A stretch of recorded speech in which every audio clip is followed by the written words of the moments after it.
না শুরু করি। আজকে তোমাদের টপিক হচ্ছে ডিগ্রি অফ কম্পারিজন। এটা অ্যাডজেক্টিভের একটা অংশ। তোমাদের এর আগের দিন ক্লাসে বলছিলাম একটা কথা যে 41তম বিসিএসে 15টা গ্রামারের কোশ্চেনের মধ্যে প্রায় 10-12টাই হচ্ছে পার্টস অফ স্পিচ থেকে এসছে। তো ডিগ্রিও হচ্ছে পার্টস অফ স্পিচের একটা অংশ, এটা অ্যাডজেক্টিভের একটা অংশ। এখান থেকেও বিসিএস সহ অন্যান্য চাকরি পরীক্ষার কোশ্চেন হয়, ব্যাংক এবং প্রাইমারি বা হচ্ছে শিক্ষক নিবন্ধন, এগুলোতে প্রশ্ন হয়ে থাকে। তো তোমরা জানো যে ডিগ্রি হচ্ছে মোট দুইটা জিনিসের ডিগ্রি হয়। একটা হচ্ছে ডিগ্রি অ্যাডজেক্টিভের ডিগ্রি হয়, অ্যাডজেক্টিভ, এবং দ্বিতীয়টা হচ্ছে অ্যাডভার্ব। এই দুইটা জিনিসের আমাদের ডিগ্রি হয়ে থাকে, অ্যাডজেক্টিভ এবং অ্যাডভার্বের ডিগ্রি হয়। ডিগ্রি শব্দের অর্থ হচ্ছে মাত্রা। ডিগ্রি অর্থ কি? ডিগ্রি অর্থ হচ্ছে মাত্রা বা পরিমাণ। ডিগ্রি অর্থ হচ্ছে মাত্রা বা পরিমাণ। মূলত অ্যাডজেক্টিভ বা অ্যাডভার্বের মাত্রাকেই আমরা ইংরেজিতে ডিগ্রি বলে থাকি। তো ডিগ্রির প্রকারভেদ তোমরা জানো যে ডিগ্রিকে আমরা 3 ভাগে ভাগ করে থাকি। একটা হচ্ছে পজিটিভ ডিগ্রি, একটা হচ্ছে কম্পারেটিভ ডিগ্রি, আর একটা হচ্ছে সুপারলেটিভ ডিগ্রি। পজিটিভ, কম্পারেটিভ এবং সুপারলেটিভ, এই 3 ভাগে ভাগ করে থাকি ডিগ্রিকে আমরা। তো প্রথম প্রকার যেটা পজিটিভ ডিগ্রি, এই ডিগ্রিটা কারোর সাথে তুলনা করে না। এটা সাধারণভাবে যখন বলা হয় কোনো গুণ, তখন এটাকে আমরা বলি পজিটিভ ডিগ্রি। তারপরে যখন 2-এর মধ্যে তুলনা করা হয়, তখন এক্ষেত্রে আমরা কম্পারেটিভ ডিগ্রি ব্যবহার করে থাকি। আর যখন অনেকের মধ্যে তুলনা করা হয়, তখন এক্ষেত্রে সুপারলেটিভ ডিগ্রি ব্যবহার হয়। তাহলে পজিটিভ ডিগ্রি হচ্ছে সাধারণভাবে ব্যবহৃত অ্যাডজেক্টিভটাই পজিটিভ ডিগ্রি। যখন তুলনা বোঝায় না, তখন পজিটিভ ডিগ্রি। 2-এর মধ্যে তুলনা কম্পারেটিভ, আর সুপারলেটিভ ডিগ্রি হচ্ছে অনেকের মধ্যে তুলনা হলে সুপারলেটিভ ডিগ্রি ব্যবহার হয়। আমরা এগুলোর গঠন হয় কিভাবে এগুলো শিখব। দেখো, 1 নম্বর রুল হচ্ছে পজিটিভ ডিগ্রির পরে যদি আমরা আর কিংবা ইআর যুক্ত করি, তাহলে কম্পারেটিভ ডিগ্রি হবে। আর ইআর যুক্ত করলে কি হবে? এটা কম্পারেটিভ ডিগ্রি হবে। আর এসটি কিংবা ইএসটি যুক্ত করলে এটা সুপারলেটিভ ডিগ্রি হবে। আর কিংবা ইআর যুক্ত করলে কম্পারেটিভ ডিগ্রি, এসটি বা ইএসটি যুক্ত করলে সুপারলেটিভ ডিগ্রি হবে। তো এইগুলো হয় মূলত এক সিলেবল বিশিষ্ট বা ছোট ছোট যে অ্যাডজেক্টিভগুলো আছে, এইগুলোর ক্ষেত্রে এটা হয়ে থাকে। সিলেবল হচ্ছে যেটা শব্দের ক্ষুদ্রতম অংশ, যে অংশটাকে একবার উচ্চারণ করা যায়। ফর এক্সাম্পল, আমি যদি বলি অ্যাবেলকে আমরা, এটা একটা ছোট শব্দ, এটা এক সিলেবল বিশিষ্ট, এটার পরে আমরা ইআর যুক্ত করলে শুধু আর যুক্ত করা লাগবে, কম্পারেটিভ ডিগ্রি হয়ে যাচ্ছে। যেহেতু লাস্টে ই আছে, যে অ্যাডজেক্টিভের লাস্টে ই থাকবে এটাতে শুধু আর দিতে হবে, আর যার লাস্টে ই নাই তাতে ই আর যুক্ত করতে হবে, তাহলে কম্পারেটিভ হবে। অ্যাবেল থেকে হবে অ্যাবলার, আর সুপারলেটিভ ডিগ্রি কি হবে? অ্যাবলেস্ট হবে। ঠিক আছে? তাহলে ছোট ছোট যে অ্যাডজেক্টিভগুলো আছে এগুলোতে আমরা আর বা ই আর যুক্ত করে কম্পারেটিভ ডিগ্রি এবং এসটি বা ইএসটি যুক্ত করে সুপারলেটিভ ডিগ্রি করব। এটা একটা চাকরি পরীক্ষার কোশ্চেন। তোমরা বলো, প্রাইমারির একটা কোশ্চেন আসছে এরকম, সাই মানে কি? লাজুক। এটা একটা অ্যাডজেক্টিভ, এটা একটা ছোট অ্যাডজেক্টিভ না? এটা তো আমরা কি করব? আর বা ইআর যুক্ত করে কম্পারেটিভ, আর এসটি বা ইএসটি যুক্ত করে সুপারলেটিভ ডিগ্রি করব। কিন্তু এখানে দেখো, খেয়াল করে ওয়াই আছে লাস্টে। এই ওয়াই যখন থাকবে এরকম ছোট ছোট অ্যাডজেক্টিভগুলোতে, এই ওয়াইটা আই হয়ে যাবে, তারপরে বাকি নিয়মটা ঠিক থাকবে। ঠিক আছে? তার মানে আমরা যদি এটাকে কম্পারেটিভ করি, তাহলে SHI ER যুক্ত করো, শায়ার, তারপরে SHI EST সাইস্ট। তাহলে কম্পারেটিভ এবং সুপারলেটিভ করার জন্য আমাদেরকে ওয়াই এর পরিবর্তে আই করছি, দেন বাকি নিয়ম ঠিক আছে। ওয়াইয়ের পরিবর্তে আই করছি, তারপরে বাকি নিয়ম ঠিক আছে। তাহলে আমাদের কম্পারেটিভ এবং সুপারলেটিভ করতে গেলে শুধু ওয়াইয়ের ক্ষেত্রে একটা জিনিস আমাদের খেয়াল করতে হবে, যে যদি ওয়াইটা ছোট শব্দে থাকে, ওয়াইয়ের পরিবর্তে আই হবে, এবং বাকি নিয়মটা আর বা ইয়ার যুক্ত করার নিয়ম বা এসটি বা ইএসটি যুক্ত করার নিয়মটা ঠিক থাকবে। এবার তোমরা বলো, ড্রাই কি হবে? DRY ড্রাই কি হবে? ড্রাই কি হবে? এটা ওয়াইটা আই হয়ে যাবে, মানে ড্রাই আর, এরকম হবে ড্রাইয়েস্ট। বুঝা যাচ্ছে? এভাবে ছোট শব্দগুলো এভাবে গঠন করবো আমরা। এরপরে দ্বিতীয় রুল যা তা হচ্ছে যে কিছু কিছু শব্দ আছে যেগুলো 2 সিলেবল বা তার বড়, 2 বা ততোধিক সিলেবল বিশিষ্ট যে শব্দগুলো আছে, মানে বড় অ্যাডজেক্টিভগুলো যেগুলো আছে, এইগুলোতে আমরা মোর বা লেস যুক্ত করে কম্পারেটিভ ডিগ্রি করব, আর মোস্ট বা লিস্ট যুক্ত করে সুপারলেটিভ ডিগ্রি করব। তাহলে কি বলছি, যেগুলো 2 বা ততোধিক সিলেবল বিশিষ্ট শব্দ অ্যাডজেক্টিভ, ওই অ্যাডজেক্টিভগুলোকে আমরা মোর বা লেস যোগ করে কম্পারেটিভ করব এবং মোস্ট বা লিস্ট যোগ করে সুপারলেটিভ ডিগ্রি করব। ঠিক আছে, উদাহরণ দিই। এটা বলছি 2 বা ততোধিক সিলেবল, 2 বা ততোধিক সিলেবল বিশিষ্ট যে অ্যাডজেক্টিভগুলো আছে, এক্ষেত্রে এগুলোর জন্য আমাদেরকে মোর বা লেস যুক্ত করে কম্পারেটিভ ডিগ্রি করতে হবে, আর মোস্ট বা লিস্ট যুক্ত করে সুপারলেটিভ ডিগ্রি গঠন করতে হবে। ফর এক্সাম্পল বিউটিফুল,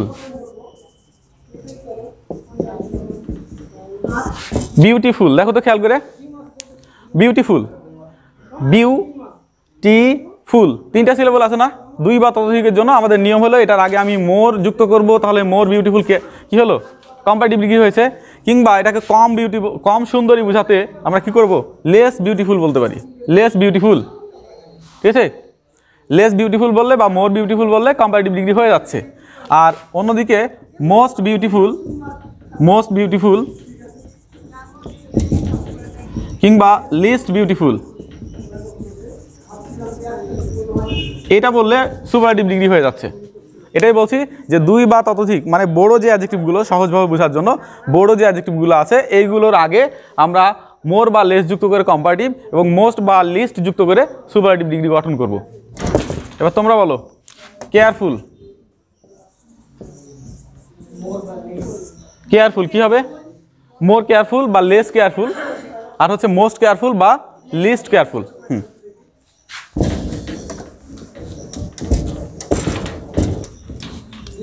অনেস্ট কি হবে বলো, এটা একটা ছোট শব্দ, কিন্তু তার আগেও আমরা মোর বা মোস্ট যুক্ত করে বা লেস বা লিস্ট যুক্ত করে আমরা কম্পারেটিভ সুপারলেটিভ ডিগ্রি করব। ঠিক আছে, তাহলে এটা মোস্ট হবে বা লিস্ট হবে, এটা সুপারলেটিভের জন্য। আর যদি কম্পারেটিভ করতে যায় তাহলে কি হবে, লেস বা হচ্ছে কি মোর, এগুলো করব। এটা একটা ছোট শব্দ, তারপরে এটার জন্য নিয়ম হলো যে মোস্ট বা লিস্ট যুক্ত করে সুপারলেটিভ ডিগ্রি, লেস বা মোর যুক্ত করে কম্পারেটিভ ডিগ্রি গঠন করতে হবে। তোমাদের ছোট্ট একটা কথা বলে রাখি, সেটা হচ্ছে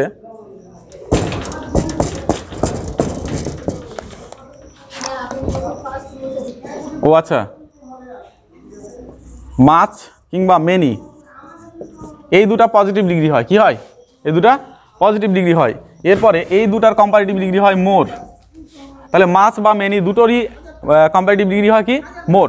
তার মানে মোর শব্দটা নিজে একটা কম্পারেটিভ ডিগ্রি, এটা কি নিজে একটা কম্পারেটিভ ডিগ্রি। তারপরে এরপরে হয় মোস্ট, এরকমভাবে হয় লিটিল থেকে লেস হবে, অন্য একটা হয় সেটা হচ্ছে লেসার, এটা ইনফর্মাল ইংলিশে ব্যবহার হয়, লিটিল লেসার, তারপর হচ্ছে লিস্ট, LEAST। তাহলে এটাও হচ্ছে আমাদের পজিটিভ ডিগ্রি, লেস বা লেসার এটাও হচ্ছে আমাদের কাছে কম্পারেটিভ ডিগ্রি, আর এই লিস্ট হচ্ছে সুপারলেটিভ ডিগ্রি। তার মানে যেটা বোঝাতে যাচ্ছি সেটা হচ্ছে এর আগে যে লেস ব্যবহার করলাম আমরা, সেটা আসলেই কম্পারেটিভ ডিগ্রি। এখানে লিস্ট যেটা ব্যবহার করেছি এটা আসলেই সুপারলেটিভ ডিগ্রি। মোস্ট ব্যবহার করছি এটা সুপারলেটিভ ডিগ্রি, মোর ব্যবহার করছি এটা নিজেই কি কম্পারেটিভ ডিগ্রি। তাহলে আমাদেরকে এই 4টা মনে রাখতে হবে, মাছ মেনির জন্য মোর, তারপর মোস্ট, আর লিটিল লেসার লিস্ট। ঠিক আছে, এই কটা মুখস্থ রাখতে হবে, তাহলে আমাদের পজিটিভ, কম্পারেটিভ এবং সুপারলেটিভ গঠন করতে সুবিধা হবে। তোমরা জানো যে নিয়ম যখন পড়ি নিয়মের কিছু ব্যতিক্রম থাকে, এই ডিগ্রি গঠনের জন্য আমাদের একটা নিয়মের ব্যতিক্রম আছে, এটাকে আমরা অনিয়মিতভাবে বলি,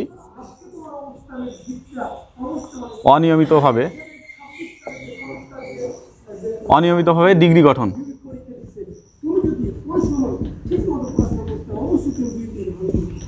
অনিয়মিতভাবে ডিগ্রি গঠন মানে নিয়মের বাইরে গিয়ে যে ডিগ্রিগুলো গঠন হয়ে থাকে এইগুলোকে আমরা বলি অনিয়মিতভাবে ডিগ্রি গঠন। ফর এক্সাম্পল লেট, এই লেট আছে, লেটে 2টা গঠন হয়,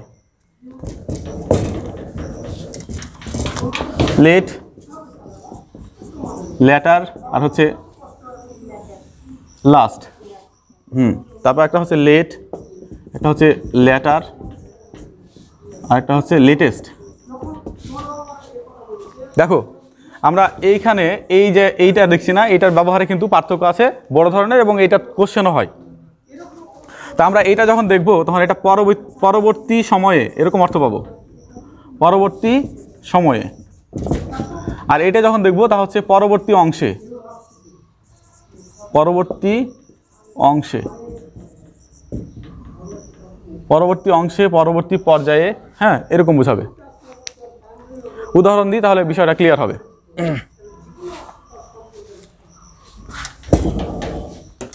এক্সিম ব্যাংকের একটা কোশ্চেন, 2015 সালের কোশ্চেনটা। এটা বলছে যে we will do the work, আমরা কাজটা করব ড্যাশ। দেখো we will do the work, আমরা কাজটা করব, এটা কি ভবিষ্যৎ সময়ে পরবর্তী সময়ে বোঝাচ্ছে না? পরবর্তী সময়ে বা পরে করব, তাহলে আমরা এটা ব্যবহার করব, ঠিক আছে? Will do the work letter, আমরা পরবর্তী সময়ে কাজটা করব। এমনিতেই বোঝা যাচ্ছে ফিউচার টেন্স ব্যবহার করা হয়েছে, সুতরাং এটা পরবর্তীতেই বোঝাচ্ছে নাকি?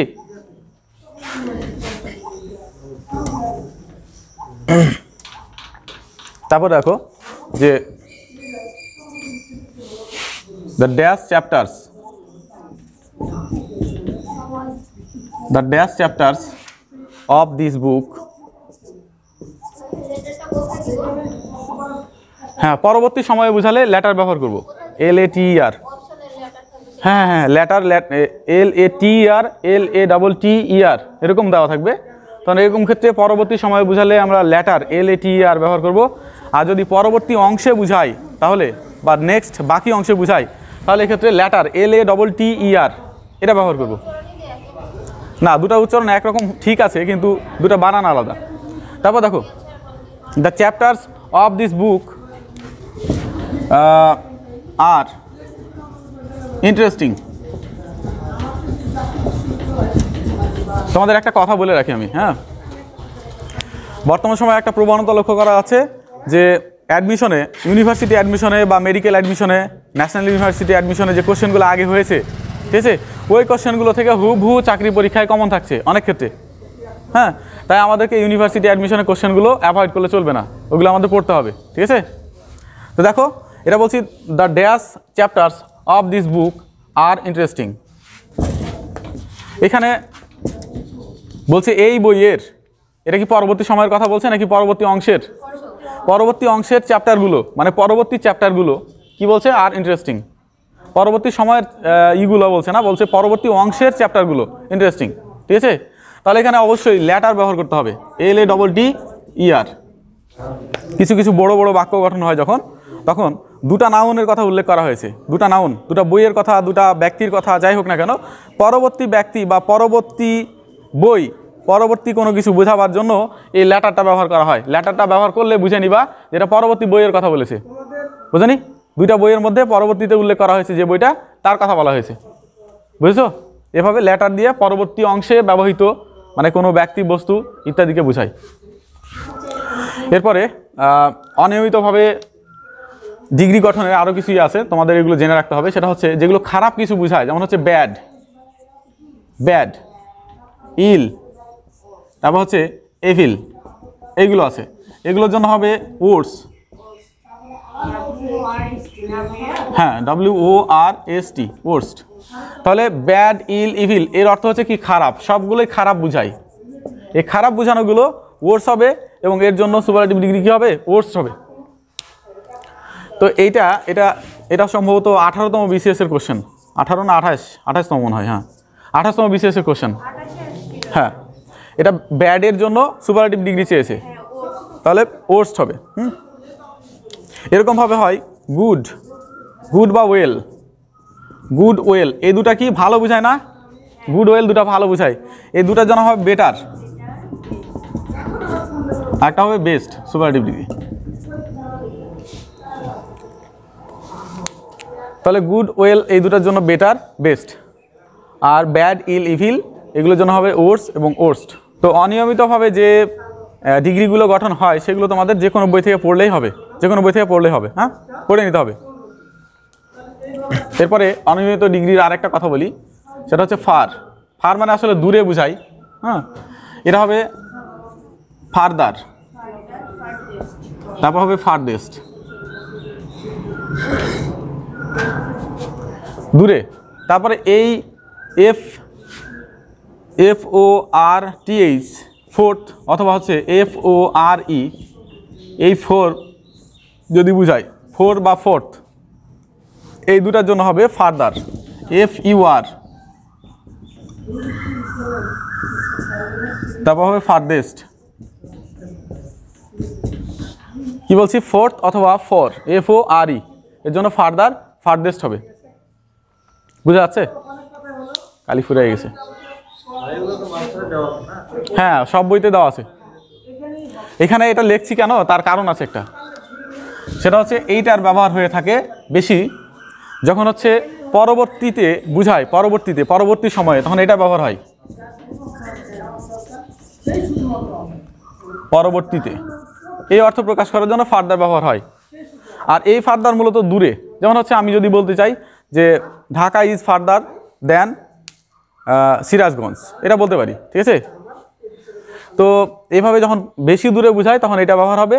আর ফারদার পরবর্তী সময়ে, যেমন আমরা এরকম বলে থাকি যে ফারদার এই ধরনের কমেন্ট করো না, ফারদার এই ধরনের কথা বলো না, এই ফারদারটা হচ্ছে পরবর্তী সময়ে বোঝাবার জন্য এই ফারদার, ঠিক আছে?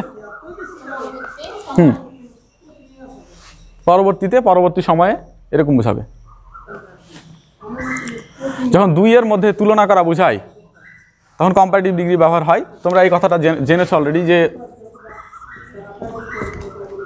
কম্পারেটিভ ডিগ্রি যখন হয় তখন এরপরে দেন ব্যবহার হয়। কি হয়? দেন ব্যবহার হয়। তো আমরা এই কথাটা অপোজিটলি বলতে পারি যে দেনের আগে আমরা কম্পারেটিভ ডিগ্রি ব্যবহার করি, কিংবা কম্পারেটিভ ডিগ্রি আগে দেন ব্যবহার করি, পরে দেন ব্যবহার করি, ঠিক আছে? তাহলে দেন দেখলে তার আগে কম্পারেটিভ ডিগ্রি, কিংবা কম্পারেটিভ ডিগ্রি দেখলে তারপরে দেন ব্যবহার করব, ঠিক আছে? দেখো, the chain was dash than we thought.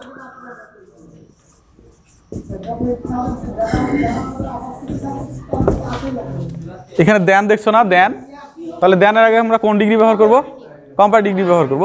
দেখো, একটা হচ্ছে স্ট্রং আছে, স্ট্রং, স্ট্রঙ্গার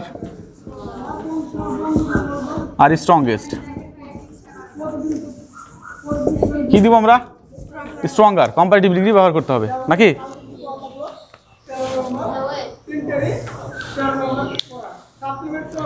এটা প্রাথমিক শিক্ষক নিয়োগ 2018 একটা question. The chain was stronger than we thought. আমরা যতটা ভেবেছিলাম তার চেয়ে বেশি শক্ত ছিল চেইনটা।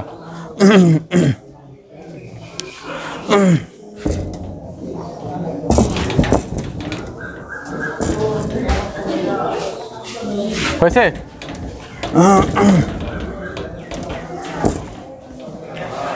এরপরে তোমরা যেটা দেখছো যে কম্পারেটিভ ডিগ্রি আগে আমরা দেন ব্যবহার করি, দেনের আগে কম্পারেটিভ ডিগ্রি ব্যবহার করি। হ্যাঁ, এরকম ক্ষেত্রে এইটা হচ্ছে ইংলিশ নিয়ম, এটা হচ্ছে কি ইংরেজি কম্পারেটিভ ডিগ্রির নিয়ম। কিন্তু ল্যাটিন অ্যাডজেক্টিভ বলে কিছু অ্যাডজেক্টিভ আছে, জানো? ল্যাটিন কম্পারেটিভ, যখন ল্যাটিন কম্পারেটিভ পাবো, এগুলো হচ্ছে তোমাদের এরকম, দেখো, senior junior, senior junior inferior, senior junior inferior, ulterior, exterior, এরকমভাবে কিছু ল্যাটিন কম্পারেটিভ আছে। এই ল্যাটিন কম্পারেটিভগুলোর পরে আমরা দেন ব্যবহার করতে পারবো না, যেহেতু এগুলো বিদেশি মানে ফরেন অ্যাডজেক্টিভ, ল্যাটিন অ্যাডজেক্টিভ, তাই তাদের পরে আমরা দেন ব্যবহার করতে পারি না। ইংলিশ নিয়মের ব্যবহার হচ্ছে যে এখানে দেন ব্যবহার হয়, কম্পারেটিভ ডিগ্রির পরে দেন হয়, কিন্তু এই ল্যাটিন অ্যাডজেক্টিভের পরে আর দেন ব্যবহার করা যাবে না, তখন টু ব্যবহার করতে হবে। তাহলে ল্যাটিন কম্পারেটিভের পরে আমরা কি ব্যবহার করব? টু। ল্যাটিন কম্পারেটিভ দেখলে তারপরে টু ব্যবহার করব। দেন টু এর পরে আমাদের কাছে আরও একটা প্রিপোজিশন আসতে পারে, ঠিক আছে? আমি উদাহরণ দিয়ে দেখাচ্ছি তোমাদের। তাহলে কি বলছি, ল্যাটিন কম্পারেটিভ যখন দেখব তখন এক্ষেত্রে আমরা দেনের পরিবর্তে টু ব্যবহার করব। দেখো, হি ইজ, না, ল্যাটিন কম্পারেটিভ অনেকগুলো আছে, আমি বলি সিনিয়র জুনিয়র ইন্টারিয়র এক্সট্রারিয়র আল্টারিয়র, হ্যাঁ এরকমভাবে, আর ইনফেরিয়র, হ্যাঁ এরকমভাবে অনেকগুলো আছে। এগুলোকে আমরা বলি ল্যাটিন অ্যাডজেক্টিভ বা ল্যাটিন কম্পারেটিভ। এই ল্যাটিন কম্পারেটিভগুলো যখন থাকবে তখন এদের পরে দ্যান না ব্যবহার করে টু ব্যবহার করতে হবে। দেখো হি ইজ সিনিয়র, টু অথবা দ্যান কী হবে বলো তো? হি ইজ সিনিয়র টু মি, আমার থেকে সে সিনিয়র, আমার থেকে সে বড়, ঠিক আছে? হি ইজ সিনিয়র টু মি, এখানে টু ব্যবহার করাটা ঠিক হবে, দ্যান ব্যবহার করলে ভুল হবে। এরপরে যদি সংখ্যা থাকে, মনে রেখো, এরপরে যদি সংখ্যা থাকে এরকম হবে সংখ্যা, তাহলে এখানে বাই হবে। কি হবে? সংখ্যা থাকলে বাই হবে। আসলে সিনিয়র, জুনিয়র, ইনফেরিয়র, আল্টারিয়র এরপরে তো টু হবেই, এটা নিয়ে কথা বলছি না আমি। এরপরে বলছি যা তা হচ্ছে এরপরে যদি সংখ্যা থাকে তাহলে তার আগে বাই হবে, আর যদি সংখ্যা বাদ দিয়ে কোনো অ্যাবস্ট্রাক্ট নাউন থাকে বা অন্য কোনো কিছু থাকে, মানে সংখ্যা না থেকে, তাহলে এক্ষেত্রে আমরা ইন ব্যবহার করব। কি ব্যবহার করব? ইন। দেখো হি ইজ সিনিয়র টু মি, এরপর যদি আমি বলি যে 5 ইয়ার্স, দেখো তো সংখ্যা পেয়েছো কি না? পেয়েছো, তাহলে কি দিব এখানে? বাই ব্যবহার করবো আমরা। He is senior to me by 5 years. একটা উদাহরণ তোমার একটা রুল মুখস্থ করার জন্য যথেষ্ট, ঠিক আছে? তাই একটা উদাহরণ মুখস্থই রাখো, কাজে লাগবে। এরপরে আমি যদি বলতাম যে বাই না দিয়ে, মানে এটুক না দিয়ে আমরা এরকম করতে চাই,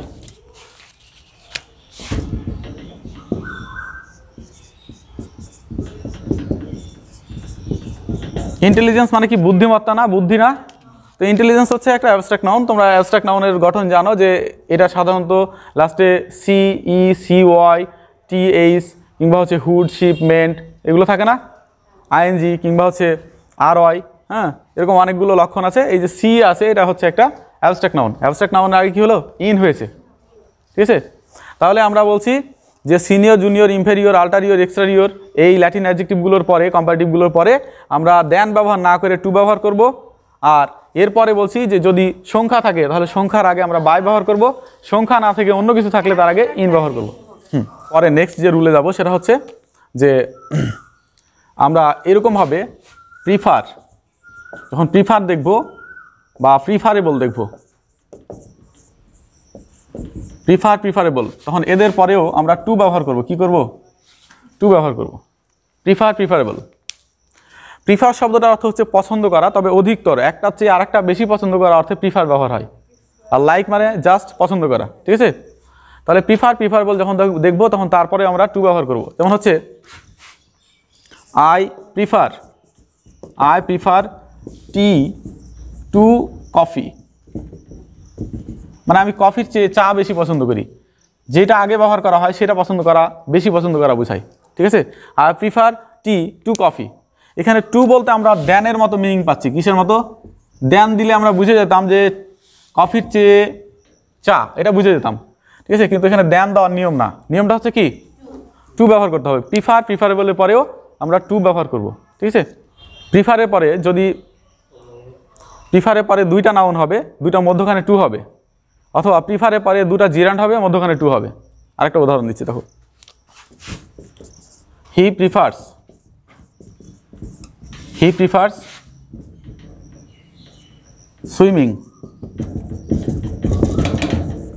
সুইমিং টু ওয়াকিং। দেখো বলছি he prefers swimming to walking, এখানে দুইটা জিরান্ড না? হ্যাঁ, he prefers swimming to walking, সে হাঁটার চেয়ে সাঁতার বেশি পছন্দ করে, ঠিক আছে? তো এরকম ক্ষেত্রে এখানে দেখো প্রিফারের পরে টি টু কফি দুইটা নাউন হয়েছিল, দুইটা নাউনের মধ্যে টু হয়েছে, কিংবা দুইটা জিরান্ড হবে তার মধ্যখানে টু হবে, ঠিক আছে?